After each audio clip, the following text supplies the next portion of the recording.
Assalamualaikum warahmatullahi wabarakatuh. Selamat datang di EduScience Indonesia, channel pembelajaran sains masa kini.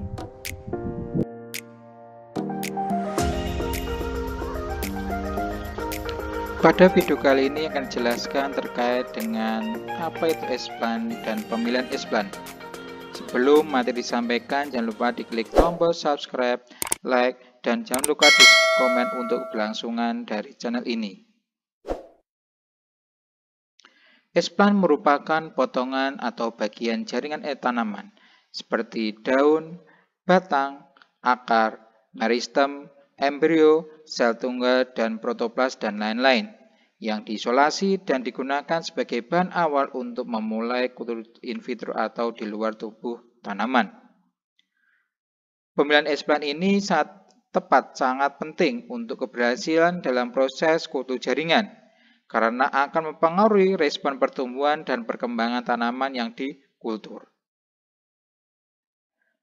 Pada dasarnya nanti, S-Plan nanti akan mengalami proses diferensiasi menjadi kalus atau langsung membentuk organ, tergantung dari media dan zat pengatur tumbuhnya. Adapun tujuan dari penggunaan S-Plan yang pertama yaitu S-Plan digunakan sebagai bahan awal untuk memulai proses perbanyakan tanaman secara in vitro, yaitu dengan menumbuhkan tanaman baru di dalam media kultur yang terkontrol. Terkait dengan jenis S-Plan, ya, yang pertama yaitu kita bisa mengenai S-Plan pada bagian pucuk apikal, ya, yaitu pada bagian S-Plan ini adalah berasal dari ujung tunas tanaman. Kelebihan dari penggunaan pucuk apikal yaitu memiliki kemampuan regenerasi yang tinggi dan sering menghasilkan tanaman yang bebas virus. Namun dalam pengambilan pucuk apikal sebagai S-Plan nanti akan memiliki kelemahan, yaitu dia nanti bisa menghambat pertumbuhan pada tanaman induk. Kemudian jenis S-Plan yang kedua yaitu pada bagian nodus atau bagian tanaman yang mengandung tunas aksilar. Ya. Nodus ini sangat efektif untuk perbanyakan cepat dan mempertahankan sifat genetik dari tanaman induk. Ya. Jadi pada dasar nanti nodus kita akan memiliki, ya kalau kita nanti menggunakan nodus sebagai S-Plan, kita nanti akan memiliki sifat ataupun karakter yang sama dengan induknya. Kelemahan dari penggunaan nodus adalah jumlahnya yang terbatas dalam satu tanaman.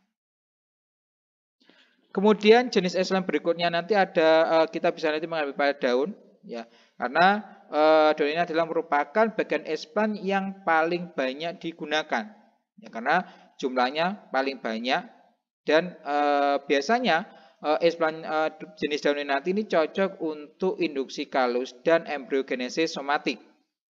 Ya, namun ada beberapa pengecualian, ya. Tidak semua spesies tanaman responsif terhadap kultur dari S-Plan daun. Kemudian kita bisa menggunakan akar. Ya, namun ini nanti hanya ada beberapa spesies yang bisa digunakan. Ya, terutama untuk induksi tunas adventif. Ya. Kelemahan dari penggunaan akar sebagai S-Plan yaitu nanti tingkat keberhasilan yang lebih rendah dibandingkan dengan S-Plan dari bagian areal tanaman. Selanjutnya kita bisa menggunakan dari embrio zigotik. Ya, ini nanti sangat berguna untuk perbanyakan tanaman yang sulit diperbanyak dengan menggunakan cara vegetatif. Namun biasanya nanti ya penggunaan jenis S-Plan pada embrio zigotik nanti hanya terbatas pada tanaman yang memiliki biji. Jenis S-Plan yang berikutnya yaitu ada cotyledon. Ya, jadi biasanya nanti ya cotyledon adalah ini nanti hanya bisa digunakan pada tanaman yang berbiji. Ya, jadi karena dia nanti merupakan cadangan makanan, jadi nanti kita bisa menggunakan S-Plan. Ya, kemudian kita bisa menggunakan pada bagian hipokotil. Ya, ini adalah bagian yang di bawah cotyledon dan juga ini bisa digunakan untuk S-Plan sendiri. Kemudian jenis S-Plan yang berikutnya yaitu pada bagian bonggol. Ya, ini biasanya nanti bonggol atau umbi nanti ini juga bisa digunakan sebagai lain. Contohnya nanti pada jenis tanamannya seperti kentang, kemudian bawang merah, bawang putih, dan lain-lain. Ini juga bisa digunakan sebagai bahan untuk dijadikan sebagai explant. Ya, jadi pada dasarnya nanti ya semua bagian tanaman itu bisa dijadikan sebagai explant, baik pada daun, tunas maupun umbi. Ya, jadi pada dasarnya nanti dalam proses penggunaan explant nanti kita nanti harus tahu dulu ya bagian-bagian yang dia masih bersifat meristematik. Ya, kalau kita nanti menggunakan bagian nanti sudah tua, otomatis nanti proses pembelahannya atau sel yang masih mati nanti akan sedikit, sehingga nanti akan mempengaruhi proses pertumbuhan dan perkembangan dari explant tersebut. Ya, jadi bisa kita contohkan, ini adalah bagian-bagian yang dimana nanti adalah terdapat sel-sel yang meristematik. Ya, yaitu bagian pada pucuk ya, kemudian ataupun tunas lateral ya, dan juga nanti adalah bagian daun yang masih muda ya, ataupun tunas aksilar ya, bagian internodus, kotiledon maupun pada bagian akar. Ini adalah bagian-bagian yang masih memiliki sel-sel yang bersifat meristematik. Ya. Kemudian terkait dengan manfaatnya, ya, yang pertama yaitu kita nanti dalam penggunaan explant nanti kita bisa memperbanyak tanaman secara massal. Ya. Jadi explant nanti memungkinkan produksi tanaman dan jumlah besar dari sedikit bahan tanaman awal ini sangat bermanfaat untuk tanaman langka atau bernilai ekonomis tinggi. Pemeliharaan sifat genetik ya pada dasarnya nanti penggunaan explant nanti kita nanti bisa memperoleh ya sifat-sifat yang identik secara genetik dengan tanaman induknya, sehingga nanti kita bisa melestarikan sifat-sifat unggul dari tanaman yang kita kultur. Kemudian manfaat yang ketiga yaitu untuk produksi tanaman bebas penyakit. Ya, dengan menggunakan teknik kultur mushroom nanti, ya, explant nanti dapat digunakan untuk menghasilkan tanaman yang bebas virus dan patogen lainnya. Ya, karena pada bagian meristematik nanti, ya, ini nanti bagian yang dia sulit untuk diserang oleh virus maupun patogen. Ya, karena sifatnya yang mudah membelah otomatis nanti si virus nanti dia tidak bisa menjangkau pada bagian sel yang ini. Ya. Kemudian manfaat yang berikutnya yaitu untuk konservasi plasma nutfah. Ya. Ini biasanya nanti kita nanti bisa dalam penggunaan nanti kita nanti bisa menyimpan material genetik tanaman dalam jangka panjang dengan menggunakan teknik cryopreservasi. Ya. Kemudian manfaat yang berikutnya yaitu pemulihan tanaman. Ya. Ini nanti kita bisa memuliakan ya tanaman-tanaman yang dia nanti sulit untuk ditumbuhkan. Ya, jadi kita bisa mengambil bagian-bagian tersebut, kemudian nanti kita tanam pada media kultur jaringan. Ya. Kemudian manfaat yang selanjutnya yaitu kita nanti juga bisa memproduksi metode sekunder dari explant tersebut. Ya, jadi kita tidak perlu menunggu tanaman dewasa, jadi kita cukup mengambil explant tersebut, ya kemudian kita kaluskan, ya. Jadi kita nanti bisa mengoptimalkan produksi senyawa tertentu dari explant tersebut, sehingga nanti kita nanti bisa memanen ya bagian-bagian dari tanaman tersebut nanti tanpa kita nanti menunggu pada tanaman dewasa. Ya. Ataupun kita nanti bisa ya menghasilkan tanaman-tanaman yang tinggi terkait dengan senyawa bioaktifnya. Ya, jadi kita nanti bisa menggunakan tersebut sehingga nanti kita dapat mendapatkan suatu produk ataupun planet yang dia nanti kaya akan senyawa bioaktif. Ya. Kemudian manfaat yang terakhir yaitu kita nanti juga bisa menggunakan sebagai model dalam proses pertumbuhan secara fisiologis maupun secara perkembangan tumbuhan. Ya. Jadi penggunaan explant nanti kita nanti bisa menyediakan model ya untuk proses penelitian dasar terkait dengan bagaimana suatu tanaman nanti mengalami pertumbuhan dan perkembangan. Ya. Kemudian terkait dengan pemilihan explant sendiri, ya. Jadi dalam hal proses pemilihan explant nanti kita nanti harus tahu pada bagian tanaman yang tertentu, ya, yang bisa digunakan untuk explant sendiri, ya. Biasanya, ya, bagian-bagian yang bisa digunakan untuk explant yaitu adalah bagian yang masih muda dan belum terlalu tua, seperti pada bagian pucuk, tunas maupun nodus. Kemudian kita nanti harus mengetahui kualitas dari tanaman tersebut, ya, yaitu kita pilih tanaman induk yang sehat dan bebas dari hama serta penyakit. Ya. Kemudian dalam proses pemilihan explant nanti kita nanti harus tahu dulu ukuran explantnya, ya, karena explant yang terlalu besar nanti kita akan kesulitan dalam proses sterilisasi dan bisa nanti menghambat proses pertumbuhannya. Sementara kalau explant terlalu kecil mungkin tidak memiliki cukup nutrisi dalam proses pertumbuhannya sehingga nanti akan mengganggu proses pertumbuhan dari explant tersebut. Ya. Kemudian kita nanti harus tahu terkait dengan explant yang dari tanaman sehat.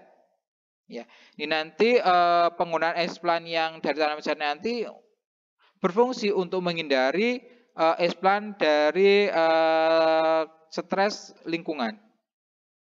Ya.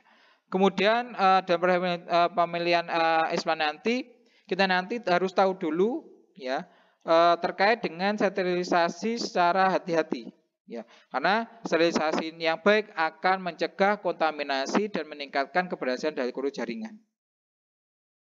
Ya. Kemudian yaitu menyesuaikan protokol kultur dengan jenis explantnya. Ya, jadi setiap explant nanti dia nanti akan memiliki perlakuan khusus, ya, terkait dengan kebutuhan nutrisinya maupun hormon yang berbeda. Ya. Kemudian proses pemilihan explant nanti kita harus berperhatian terkait dengan umur fisiologisnya. Ya, jadi umur fisiologis tanaman induk nanti juga mempengaruhi kualitas explant.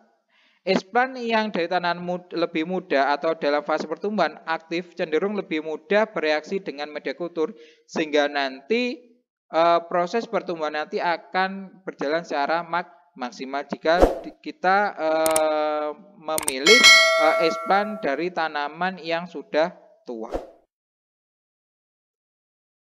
Ya. Kemudian kita harus tahu dulu adalah pada jaringan yang aktif membelah. Ya, ini biasanya nanti explant yang berasal dari jaringan tanaman yang aktif membelah cenderung memiliki kemampuan regenerasi lebih tinggi dibandingkan pada tanaman-tanaman yang dia tidak memiliki sifat meristematik. Ya, bisa contohnya adalah pada bagian-bagian yang sudah tua. Kemudian terkait dengan tujuan kultur jaringan. Ya, jadi pemilihan explant nanti juga harus mempertimbangkan tujuan dari kultur jaringan tersebut. Misalnya untuk perbanyak klonal kita bisa menggunakan tunas terminal ataupun tunas lateral. Sedangkan untuk industri kalus nanti kita bisa menggunakan potongan kotyledon, kemudian hipokotil, batang, daun ataupun embrio yang bisa kita gunakan sebagai bahan explant untuk induksi kalus. Ya. Kemudian terkait dengan tahapan penggunaan explant itu sendiri. Ya, yang pertama nanti ya ini kita contohkan kita mengambil explant pada bagian bonggol, ya. Ini pada bonggol pisang, ya. Kemudian kita bersihkan dari pengotornya, ya. Yang sebelumnya kita sterilisasi explant, baik nanti yang kita sterilisasi pada bagian di luar LAF maupun di dalam LAF. Kemudian kita potong-potong, ya. Kemudian kita tanam pada media inisiasi, ya. Kemudian kita bisa subkultur, ya. Baru nanti setelah subkultur nanti kalau sudah cukup baik, baru nanti kita lanjutkan ke regenerasi, ya, regenerasi dan juga organogenesis. Ya. Baru nanti kalau dia nanti sudah tumbuh daun dan akar, baru nanti kita aklimatasi sehingga nanti akan pelatihan siap ditanam kembali, ya, dengan sifat yang sama dengan induknya. Ya. Kemudian terkait dengan bagaimana proses sterilisasi explant, ya. Yang pertama yaitu sterilisasi explant adalah merupakan proses untuk membersihkan explant, ya, dari mikroorganisme yang mungkin ada di permukaannya. Ya. Dengan tujuan sterilisasi nanti adalah untuk mencegah kontaminasi dalam selama proses kultur jaringan dan memastikan pertumbuhan yang sukses. Dalam proses sterilisasi nanti kita bisa lakukan di dalam dan di luar laminar airflow atau LAF. Ya. Tujuan dari sterilisasinya yang pertama yaitu untuk mencegah kontaminasi oleh bakteri, jamur atau organisme lainnya yang dapat menghambat proses pertumbuhan explant. Dan juga nanti untuk memastikan explant tetap steril selama proses kultur jaringan sehingga nanti memungkinkan pertumbuhan yang optimal. Terkait dengan proses sterilisasi, ya, jadi untuk sterilisasi nanti biasanya dilakukan di luar dan dalam LAF. Ya. Untuk yang di luar LAF nanti adalah yang pertama yaitu pembersihan awal, yaitu kita cuci dengan air mengalir untuk menghilangkan kotoran maupun debu. Ya. Setelah dicuci dengan air mengalir nanti, baru direndam dengan menggunakan deterjen selama 10 menit dengan konsentrasi 2 ppm. Ya, ini nanti berfungsi untuk menghilangkan lemak dan kotoran. Setelah perendam dengan deterjen nanti, ya, kemudian kita cuci lagi dengan air mengalir dan juga nanti direndam dengan menggunakan bahan antiseptik. Bila menggunakan fungisida nanti kita membutuhkan 3 ppm ya selama 2 jam. Dan untuk bariatisida nanti kita membutuhkan 3 ppm selama 1 jam. Ya. Setelah itu nanti baru dibilas dengan menggunakan air steril, baru nanti kita masukkan ke dalam LAF. Proses selanjutnya nanti kita lakukan di dalam LAF, jadi biasanya di LAF nanti kita bisa menggunakan metode perendaman dengan alkohol 70%, larutan detol ya ataupun klorok ataupun larutannya sesuai dengan kebutuhan. Ya.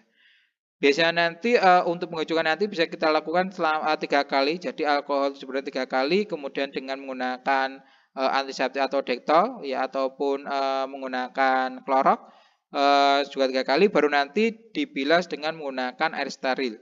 Ya, ini nanti berfungsi untuk menghilangkan sisa-sisa dari sterilan tersebut.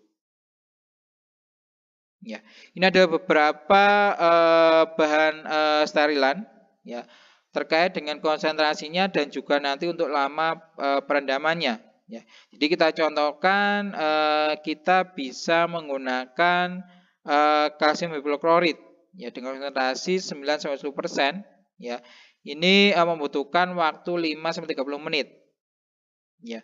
Kemudian kita bisa menggunakan baiklin ataupun klorok dengan konsentrasi 2% ya atau sodium hidroklorid ya ini dengan konsentrasi 20% ya. Ini efektivitasnya sangat bagus. Ya. Kemudian kalau kita menggunakan antibiotik nanti ini kita disarankan karena untuk efektivitasnya dia kurang begitu bagus. Ya. Jadi biasanya untuk proses sterilisasi kita bisa menggunakan baiklin ataupun klorok ataupun hidrogen peroksida seperti itu. Ya. Kemudian terkait dengan penelitian ya, terkait dengan bagaimana sterilisasi. Jadi ini ada beberapa jurnal ya terkait dengan bagaimana pengaruh sterilisasi tunggal dan kombinasi pada kultur in vitro nodus tanaman kepal. Ya. Ini menunjukkan bahwa ya sterilan dengan kombinasi nanti adalah merupakan sterilan yang dia paling bagus. Yaitu dalam penelitian ini menggunakan klorok, etanol, dan karbobusin. Dan juga nanti adalah dengan menggunakan kombinasi. Ya, dengan durasi perendaman sesuai dengan protokolnya. Ya, ternyata dari sini kita bisa melihat ya persentase kontaminasi nodus kepal selama 30 hari ya ternyata untuk persentasenya kontaminasinya ya kalau kita nanti menggunakan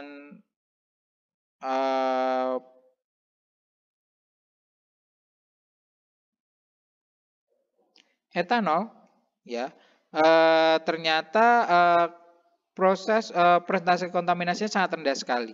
Ya, jadi kurang lebih 3%.